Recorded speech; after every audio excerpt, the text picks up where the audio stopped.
She laughed like she hadn't taken vows.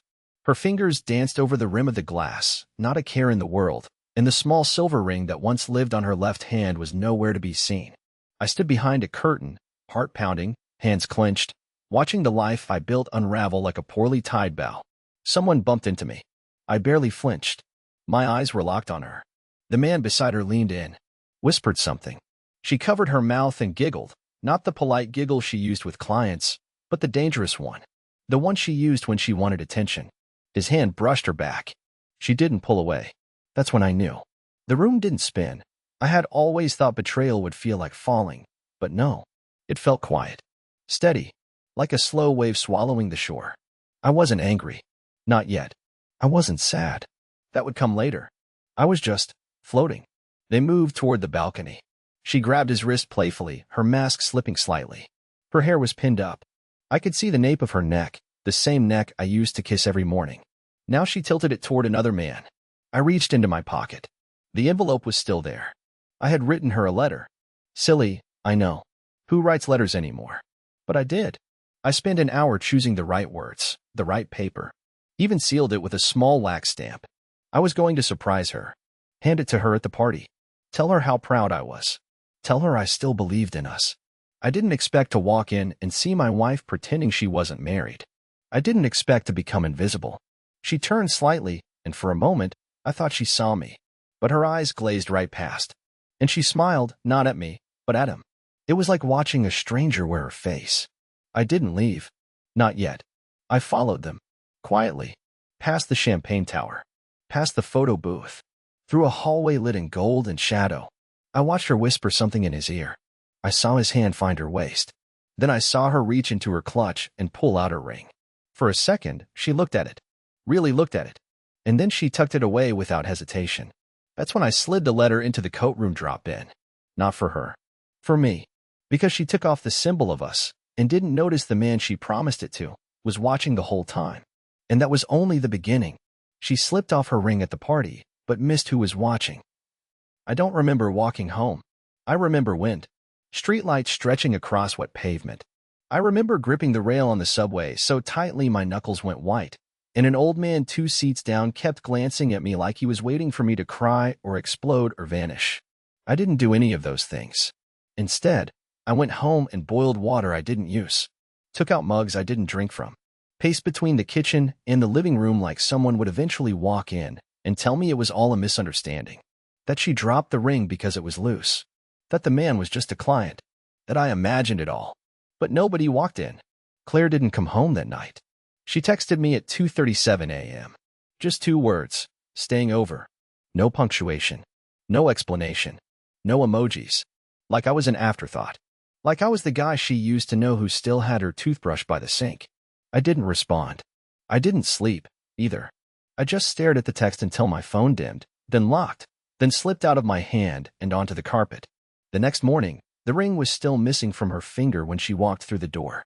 She was humming. Hair down now, her eyes hidden behind oversized sunglasses even though it was raining outside.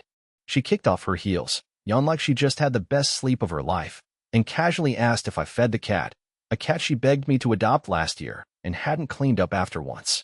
I just stood there, staring. And you know what she said? She looked at me like I was being dramatic and mumbled, "What's with the face, Howard?" It was just a party. Just a party. That sentence will follow me to my grave. I wanted to scream. I wanted to shove the screenshots in her face. I wanted to yell something about loyalty, about vows, about the way I stood there like an idiot with a letter in my pocket while she let another man's hand settle where mine used to go. But I didn't. Because that's not who I am. Instead, I asked her calmly, too calmly, "Where's your ring?" She froze. Just for a second. You'd miss it if you weren't looking. Then she turned toward the hallway, shrugged, and said, "I think I put it in my coat pocket. Must have forgotten." The ring kept snagging my dress. And then she disappeared into the bedroom like the conversation was over. But it wasn't. Because I followed her. Because I checked that coat. Because I didn't find the ring. Just her lipstick. A single earring. And a napkin from the hotel bar with a phone number written in bold, confident handwriting and the initials T.M. She hadn't just slipped the ring off. She had replaced it with something else. And in that moment, holding that napkin, I realized something terrifying. This wasn't a one-time mistake. This was a pattern I hadn't seen. Or worse, the pattern I refused to. She slipped off her ring at the party, but missed who was watching. I sat in the kitchen for hours with that napkin spread out on the table like it was a crime scene. TM. I whispered it out loud more than once, hoping it would trigger some connection. A name from her office, someone she mentioned in passing, even a harmless colleague. But it didn't. I scrolled through her company's staff page. No match. I checked LinkedIn. Still nothing. And then I started checking my own memories. Times she mentioned meetings running late. Times she stayed over at girls' nights. Moments I brushed off because I wanted to believe I had no reason to doubt her. I couldn't even decide what was worse, the idea that she might be in love with this man, or that she wasn't, and I was just some default life she quietly resented. When she came out of the shower later that day, wrapped in a towel and humming again, I asked her casually, "Who's TM?" Her reaction wasn't explosive. She didn't gasp or freeze or launch into an obvious lie. No, she just raised one eyebrow, dried her hair with the towel, and said, "What?" I held up the napkin like it was a bloody glove. "From your coat pocket. TM phone number." Handwriting looks intentional. Her eyes narrowed, just slightly. "Oh, that," she said, as if I had asked about a receipt. "I think someone gave it to me at the bar. I didn't even notice. I was tipsy. You're seriously digging through my pockets now." That tone, that distant, irritated, "Are you really doing this?" tone she uses when she wants me to feel like I'm the one being inappropriate. The deflection, the indifference, and worst of all, the absence of even a flicker of guilt. Just apathy, calculated apathy, like she'd already planned for this confrontation and had her script memorized. I didn't push back. I didn't raise my voice. I just nodded and told her I was going for a walk. But what I did instead was call the number. My hands were shaking. My heart felt like a steel drum. One ring. Two. Then someone picked up. A man's voice. Confident. Relaxed. "Yeah." I didn't speak at first. "Hello?" he asked again. And then, stupidly, I said, "Hi. I think you might have given your number to my wife." There was a pause. Just a few seconds. But long enough to feel like a bomb was about to go off. "Who's your wife?" he asked calmly. "Claire," I said. And that's when he laughed. Not the oops, awkward misunderstanding kind of laugh. No, it was quieter than that. Short, dry, like he'd been expecting this call. "I don't know what she told you, man," he said, voice dropping lower.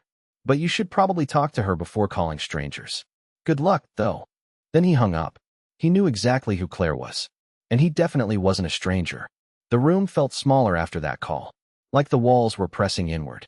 I sat there, phone still in my hand, barely blinking. The pieces were aligning too neatly now. The late nights. The weekend client dinners. The sudden bursts of joy when her phone buzzed, and she didn't let me see the screen. She didn't just take off her ring at a party. She'd been emotionally unzipping herself from our marriage for months. Maybe years. That night wasn't a slip. It was a reveal. A performance she didn't think I'd catch. But now I had a name. I had a number. And I had nothing left to give her but silence. Because whatever came next wasn't going to be about saving us. It was about finally seeing her without the mask.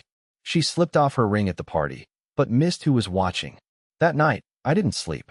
I sat on the floor of our bedroom with the light off, just listening to her breathing. She fell asleep like nothing had happened, like she didn't carry another man's number around in her coat, like she hadn't laughed into his ear with her ringless hand curled around a champagne flute. I watched the shadows dance on the ceiling, and I remember wondering something so small, so quiet, it made my stomach twist. Had she ever looked at me the way she looked at him? The next morning, I didn't mention the napkin. I didn't ask about the party again. I acted normal, or tried to. I made coffee. She scrolled her phone. I asked if she wanted scrambled or over easy. She said, "I'm not hungry." It felt like I was cooking breakfast inside a decaying house, pretending the walls weren't falling in behind me. I started investigating. Not in the obvious way, not yet. I didn't snoop through her messages or install spyware. I just paid attention. I tracked patterns. She said she had a client pitch Wednesday night, but when I casually asked what the client did, she blinked like I'd spoken Greek. She said she was meeting Lydia from the office on Friday, but Lydia posted a story from a paint and sip event in another part of town, no Claire in sight. I started noticing the little tells. She started locking her phone again. Her meetings all started to happen around the same time of night. She came home smelling like perfume I didn't recognize, not hers, not mine, not anyone I knew. I bought that scent for her once, a Christmas gift, and she said it was too floral. But suddenly, it was all over her scarf. And the scarf wasn't hers. That's what pushed me over the edge, the scarf. Silk, expensive, monogrammed. A single-stitched M at the end. I asked her about it. She barely looked up from her laptop. "Oh," she said, "it's Lydia's. I borrowed it because I forgot mine." So I texted Lydia. I didn't beat around the bush. I asked her plainly if Claire had been out with her lately. Lydia replied with one sentence that ended the illusion. "We haven't hung out in months." Why? That was it. No curiosity, no follow-up. And I knew from the way she typed it that Lydia didn't want to be involved. So I stopped trying to be subtle. The next day, Claire left for her pitch meeting, wearing heels she only brought out when she wanted to be seen. She kissed me on the cheek like she was still pretending we were okay. And when the door shut behind her, I grabbed my coat and followed. I didn't trail her like in the movies, ducking behind trash cans or pretending to tie my shoe every 10 feet. I just walked. Quietly. At a distance. She never once looked behind her. She got into a rideshare. I watched the car pull off and took a separate one, tracking it through an app we still shared because we never bothered to unlink our profiles. I knew exactly where she was headed before the car even turned the corner. It wasn't an office. It was a hotel. Downtown. Clean. Corporate-looking. Not flashy, but not subtle either. The kind of place where affairs don't need excuses. I didn't go inside. I just stood across the street. 5 minutes passed. Then 10. Then I saw him. He was taller than I expected. No tie. Confident walk. Familiar face. Too familiar. My breath caught when he turned slightly, laughing about something she said. Claire walked beside him, holding her phone, texting with one hand and touching his arm with the other. The way she leaned in, it didn't look new. It looked practiced. But that's not what shattered me. What shattered me was the name tag swinging from his briefcase strap. T. Merrick. TM. This wasn't just a flirtation or a sudden lapse in judgment. She'd been seeing him openly enough that he no longer felt the need to hide his name. He didn't rush her inside. He didn't glance around. He just smiled like he had already won. And maybe he had. Because I stood there like a ghost, watching my wife disappear into a place I didn't belong anymore. She had taken off her ring weeks ago. I just hadn't noticed, because I was too busy holding on to the memory of the woman who used to wear it. She slipped off her ring at the party, but missed who was watching. The thing about betrayal is that it doesn't come with fireworks. It doesn't punch you in the face. It seeps in slowly, like a draft through a cracked window you didn't notice until the whole room's gone cold. That night, as I stood across from the hotel entrance watching Claire and T. Merrick vanish through the revolving doors like it was just another Tuesday, I didn't rage. I didn't scream. I didn't even cry. I just felt erased. Like someone had quietly redrafted the story of our life, and I was the scribbled-out paragraph no longer needed. I didn't go home right away. I walked. For blocks. Past closed bookstores and quiet bus stops. Past couples holding hands and restaurants with candlelight in the windows. I ended up on a bench near the pier where we had once celebrated our 3rd anniversary with takeout and cheap wine. She wore that hideous denim jacket I teased her about for weeks afterward, and I remember thinking, really believing, that even in that jacket, she was still the only person I wanted to grow old with. Now I couldn't even picture her face without seeing it next to his. I don't know how long I sat there before I took out my phone and opened our wedding video. We hadn't watched it in years, but I kept it saved. I don't even know why. Nostalgia, maybe. Or delusion. Her voice came through the speaker, bright and breathless, promising to honor and protect and cherish me through whatever storms come. Storms did come. And she didn't protect me. She became the lightning. The next morning, I didn't confront her. Not yet. I made her coffee, asked how the pitch went, listened to her lie with smooth, practiced ease. She didn't stutter. She didn't shift her gaze. She told me the client had loved her mock-ups, and there was talk of expanding the campaign to a full rollout. I asked who was in the room. She paused for half a second, that was all. Then she rattled off names. None of them were his. And I said nothing. I just nodded. Because now I had the final puzzle piece I needed.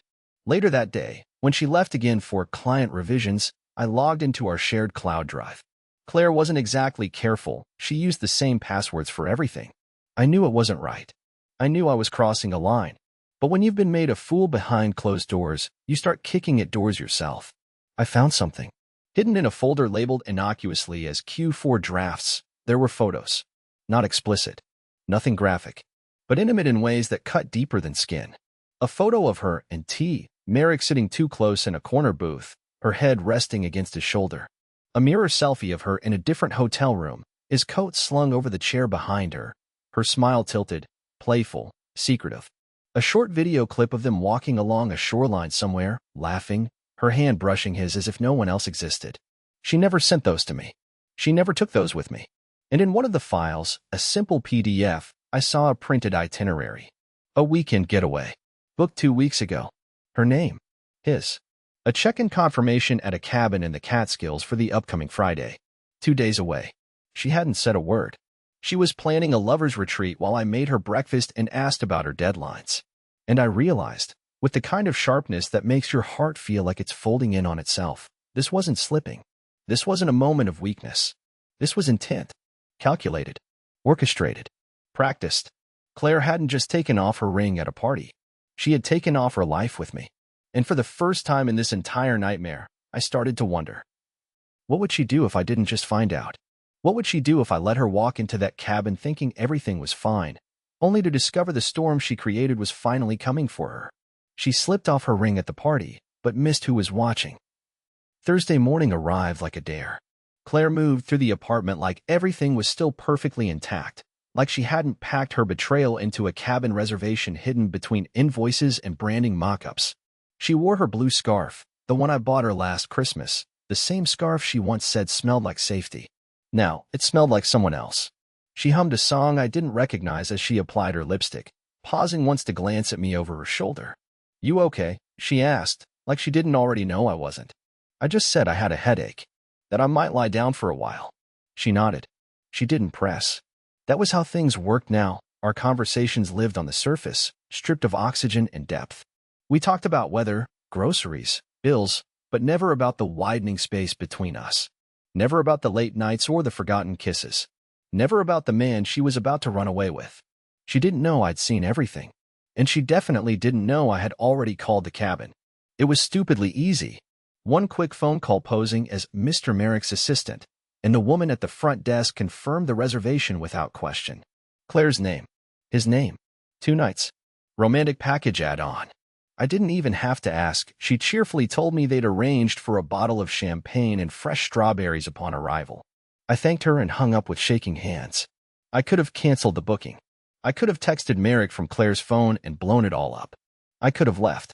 But I didn't. Because I needed to see it through. Not for revenge. Not to trap them. I needed the truth to walk all the way to its edge, to look over the cliff and see what she was truly willing to throw away.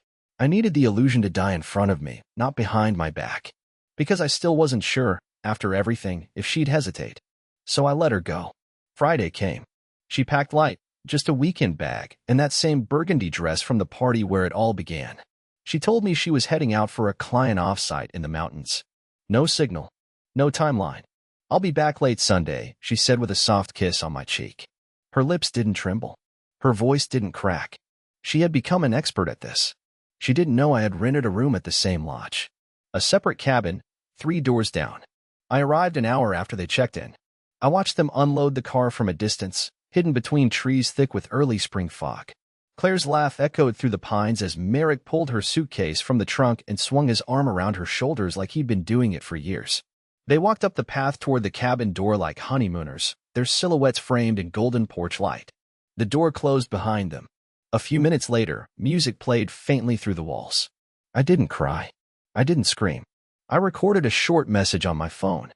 Just a quiet video of myself, standing beneath the same trees where I had watched them, saying everything I could never bring myself to say to her face. I told her I knew. I told her I had known for a while. I told her about the napkin, the phone call, the photos, the cloud folder, the scarf, the scent, the itinerary, the lie about Lydia, the man she thought I'd never notice. And I ended it with one sentence I never imagined I would say out loud. "You took off your ring that night like it meant nothing, but I was still wearing mine." I slid the phone, unlocked and playing the video on loop, into a padded envelope with my wedding band sealed inside. Then I placed it by their cabin door, knocked once, and walked away into the fog. I didn't look back. Because this time, she'd have to watch me disappear. She slipped off her ring at the party, but missed who was watching. I expected the silence. That was the cruelest part. As I walked away from their cabin through the pine-lined path back to mine, I knew there would be no immediate outburst. No slamming of doors. No running footsteps. She wouldn't come chasing after me with excuses or tears. Claire was too calculated for that. If anything, she'd wait, regroup, rehearse the next version of her lie before bringing it to life. And Merrick? I imagined he'd scoff, maybe mock the message, maybe tell her it wasn't worth addressing at all. Maybe they'd open the envelope and laugh. Or maybe, just maybe, it would hollow them out the way she had hollowed me. Back in my own cabin, I sat by the fireplace without lighting it. I didn't deserve warmth. I didn't deserve comfort. I scrolled through our old messages, watched as "I love you" evolved into "don't forget to buy almond milk." So many days I had missed the warning signs, passed them off as routine or exhaustion or just the natural drift of long relationships. But now I saw them for what they were, deliberate absences. She had begun to detach herself from me long before Merrick showed up. He wasn't the cause. He was the confirmation. The next morning, I woke early. Not because I wanted to, but because I couldn't not. I stood by the window, peeking out through the blinds like a man spying on his own past. Claire and Merrick were sitting on the front steps of their cabin. No music this time. No wine. No affection. Just two people in robes, staring in different directions. She was holding my phone, watching the video again. She didn't notice me, but I could see her mouth was tight. Her eyes red. Her hands trembling slightly, even though it was warm out. Merrick said something, and she snapped back, rising abruptly and storming inside. The cabin door slammed, finally, a sound I understood. An hour later, their car was gone. They checked out early. I didn't follow. I didn't go home right away either. I stayed one more night. Not because I needed rest, but because I needed quiet. The kind you can only find in the middle of nowhere, where your phone has no signal and your grief is the only thing loud enough to fill the room. I wrote in my notebook until the pages started to curl. Not poetry, not a letter, just thoughts, raw and ridiculous and pathetic. Things I had been too proud to admit even to myself. Like how I had still set out her toothbrush the night before the trip. Or how I had folded her pajamas and laid them at the edge of the bed, out of habit. Or how, even as I recorded that video message, some twisted part of me still hoped she'd come running out after me, mascara-streaked and speechless, ready to fall into my arms and beg for a second chance I probably would have given. But that didn't happen. Instead, Sunday came, and I returned to a home that felt abandoned by more than just one person. The walls echoed differently now. Her shoes were still by the door, her mug still by the sink, but none of it felt like hers anymore. It felt like props left behind on a set where the actors had already packed up and moved on. And then, late that evening, just as I was about to turn off the living room light, my phone buzzed. One message. From her. I saw it. I don't even know where to start. I stared at that sentence longer than I should have. She wasn't asking me to talk. She wasn't apologizing. She wasn't confessing. She was just testing the door, checking to see if I'd unlock it out of habit like I always used to. But this time, I didn't. I put the phone face down and walked to the bedroom. I didn't reply. Because when someone takes off their ring and then tries to rewrite the story after the fallout, they're not reaching for reconciliation. They're reaching for control. And I wasn't going to hand her that anymore. The first few weeks were heavier than I expected. Not dramatic. Not explosive. Just hollow. Like waking up every morning in a house that still had the shape of her, but not her. The silence wasn't peaceful, it was tight, waiting to snap. Sometimes I thought I heard her footsteps down the hall. Sometimes I caught myself cooking too much food, still portioning meals for two. And then there were the dreams, not nightmares, but worse. Dreams where she was still mine. Dreams where none of it had happened. And waking up from them was like crashing through ice. But slowly, really slowly, the air in the apartment began to shift. She never moved back in. She came once to collect her things. It was awkward. Quiet. She didn't say much, and I didn't ask. There was no final confrontation, no yelling, no cheap closure. She left her keys on the counter without looking back. And that was the end of our decade together. But the funny thing is, endings don't always have to feel like death. Sometimes, they feel like space. I started walking more. Running sometimes. I deleted the wedding video. Not out of anger, but because I didn't want to keep trying to resurrect a ghost. I took a weekend trip by myself. Packed light. No ring. No weight. Just a small notebook and a pair of headphones. I listened to music I hadn't touched in years. I wrote things I'd never dared to admit, like how I had made myself small to keep her comfortable, how I ignored my instincts to protect the illusion, how I gave so much without ever asking if I was being loved in return. And then I did something I didn't expect. I forgave her. Not for her. For me. I let go of the version of Claire that I had built in my head, the loyal partner, the best friend, the woman who would grow old beside me. She wasn't that woman. Maybe she never had been. But I had tried to force her into that shape, and when she shattered out of it, I blamed her more than I should have blamed my own denial. The truth is, love isn't about holding on to someone who's already walked away. It's about knowing when it's time to stop following. A few months later, I met someone. Not through an app. Not through friends. Just a quiet conversation in the most unexpected place, a local bookstore. Her name is Meredith.